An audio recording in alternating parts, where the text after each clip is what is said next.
Well, the US Secretary of State is offering reassurance to Afghanistan just a day after President Biden announced that he is ending America's longest war. During his unannounced visit to Kabul, Antony Blinken met with Afghan President Ashraf Ghani and other senior officials. He says the US commitment to Afghanistan will endure long after all American troops are withdrawn by September 11. The United States will remain Afghanistan's steadfast partner. We want the Afghan people, countries in the region, and the international community to know that fact. It's also a very important message for the Taliban to hear. An important message indeed. CNN's Nick Paton Walsh is joining us live from Kabul tonight. So less than 24 hours after that announcement that the US would withdraw all troops by September 11, this surprise visit essentially to reassure Afghans that America will still support the country long after troops are gone. Surprised, but not really unexpected. And I'm sure Antony Blinken, while he said that the public warm embrace, comparatively, he got from Afghan President Ashraf Ghani was reflected in private, that itself is to some degree surprising.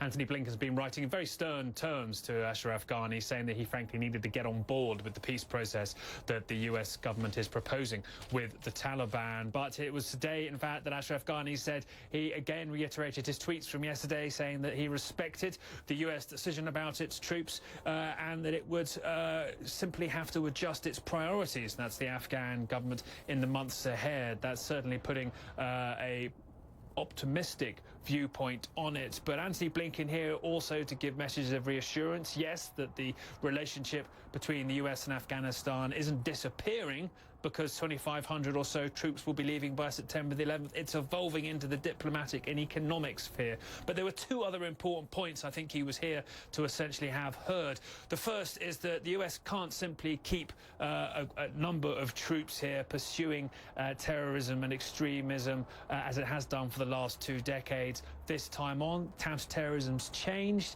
Its focus has gone elsewhere. This is no longer the seat of the threat that the US faced 20 years ago. So he said, Antony Blinken, that it simply wasn't logical to maintain the same presence here now. The second point he made was that the Taliban seek legitimacy. He said that if the Taliban tried to take the country by force, they would lose that, and they didn't want to do that. That seems to be a creed that the Biden administration are hanging a lot on, that essentially if the Taliban want to be part of the government, want to run the country in part, particularly as part of a transitional government that's being proposed under the US peace deal now, that the Taliban need to be internationally recognized, and for that they need some element of legitimacy. So the hope is that they would then also be able to bring in international aid to kind of keep the lights on, keep the Afghan people they'll be responsible for fed. That's a big gamble, frankly, and it's one contradicted by the Taliban's public face. For days now, they've been saying they're not interested in peace talks that are supposed to start Saturday week in Istanbul,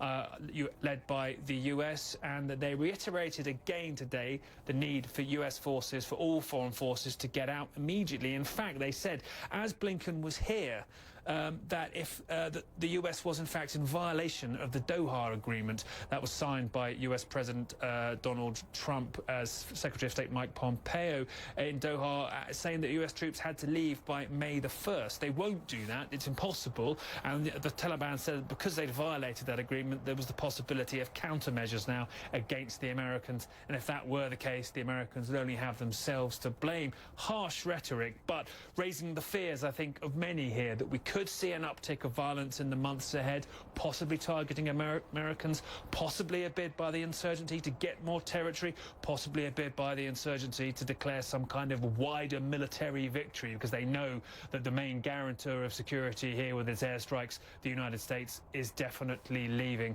A lot of volatility ahead here, a lot that could still change, frankly, too. There's a lot you can read into Joe Biden's speech that might give hope for Afghan security forces and officials here that the US isn't just going to vanish next week. They'll slowly start to withdraw troops, but it's a very difficult road ahead. And I think when you heard Joe Biden speak yesterday, it was clear he knew this was an ugly decision. He knew it was one that would lead to bad outcomes, but he knew it was one his predecessors had shied away from taking, and that him responsible for the American lives that he no longer thought was serving a legitimate purpose purpose here for US national security, he felt he had to make that decision and get them home. So we'll see how the months ahead go, but the real feeling here, I think, is of deep anxiety. Lynda? Yeah, no doubt. And of course, we did hear from US President Biden that if the Taliban do attempt to attack as troops are departing, then US troops will use all tools at their disposal to defend themselves. Our Nick Paton Walsh in Kabul, thank you very much. Well, coming up, the alarming rise of COVID-19 cases in Japan has one top official questioning whether it will hold the Olympic Games this summer. We're going to have that story when we come back.